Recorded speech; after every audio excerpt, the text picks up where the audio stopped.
চৰকাৰে আজিৰ তাৰিখত মই দেখা মতে পূৰ্বৰ চৰকাৰতকৈ আৰু বেছি কমহে কৰিছে। ইয়াৰ আগতে বানপানী হ'লে কেন্দ্ৰীয় মন্ত্ৰীবোৰ আহে, কেন্দ্ৰীয় বিষয়াবোৰ আহে, গম পায় যে কি অভাৱ, কি কামবোৰ হোৱা নাই, কেন্দ্ৰীয় চৰকাৰৰ বিভাগবোৰ, ব্ৰহ্মপুত্ৰ বোৰ্ড কেনেদৰে কাম কৰে, এইবোৰ চব বুজ লয়। বুজ লোৱাৰ পিছত কিছু অঞ্চলত কামখিনি আৰু গতিশীল হয়। কিন্তু আমি দেখা পাইছো যে হিমন্ত বিশ্ব শৰ্মা ডাঙৰীয়াৰ চৰকাৰ অহাৰ পিছত কেন্দ্ৰীয় চৰকাৰৰ পৰা অসমৰ দুখীয়া মানুহৰ খবৰ ল'বলৈ কোনোৱে নাই, বিষয়াখিনি কোনোও নাই। আৰু সেইকাৰণে হ'ব পাৰে যাৰ ফলত যেতিয়া বানপানী অন্য ৰাজ্যত হয়, কেন্দ্ৰীয় চৰকাৰ নিজৰ ফালৰ পৰা বাহিৰৰ ৰাজ্যক বেছি সহায় কৰে।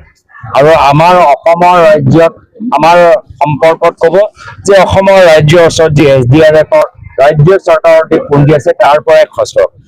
কেন্দ্ৰীয় চৰকাৰ নিজৰ ফালৰ পৰা আৰু বেছিকৈ তেওঁলোকে পুঁজি আমাক বঢ়াই নিদিয়ে। তো সেইকাৰণে আজি এইটোৱে আমি অৱস্থা দেখা পাইছো। আৰু কোনোবা যদি আহে, অমিত শ্বাহ ডাঙৰীয়াৰ দৰে যদি কোনোবা জ্যেষ্ঠ মন্ত্ৰী আহে, তেতিয়া পুখুৰী খান্দা কথাবোৰ কয়। তো সেইকাৰণে আমি দেখা পাইছো যে আজিৰ তাৰিখত ৰাজ্য চৰকাৰ বানপানী গৰাখহনীয়া ক্ষেত্ৰত কেন্দ্ৰীয় চৰকাৰৰ পৰা পৰ্যাপ্ত সহায় আনিবলৈ ব্যৰ্থ হৈছে। পূৰ্বৰ চৰকাৰবোৰ কেন্দ্ৰীয় চৰকাৰৰ পৰা আৰু সহায় আনিবলৈ সক্ষম হৈছে।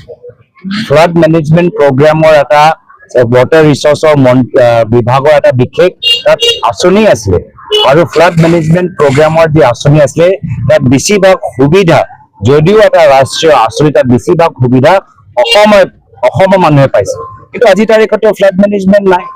আজিৰ তাৰিখত আপোনালোকে নিজে যদি কেন্দ্ৰীয় চৰকাৰৰ বাজেটটো চায়, কেন্দ্ৰীয় চৰকাৰৰ বাজেটৰ ভিতৰত বানপানী নিয়ন্ত্ৰণৰ বাবে, গৰাখহনীয়াৰ প্ৰটেকশ্যনৰ বাবে টকাই তেওঁলোকে এৰি দিয়া নাই, বা টকাই বাজেটত ৰখা নাই। আগতে বানপানীৰ কাৰণে বিশেষ প্ৰগ্ৰাম আছে, এতিয়াতো নাই।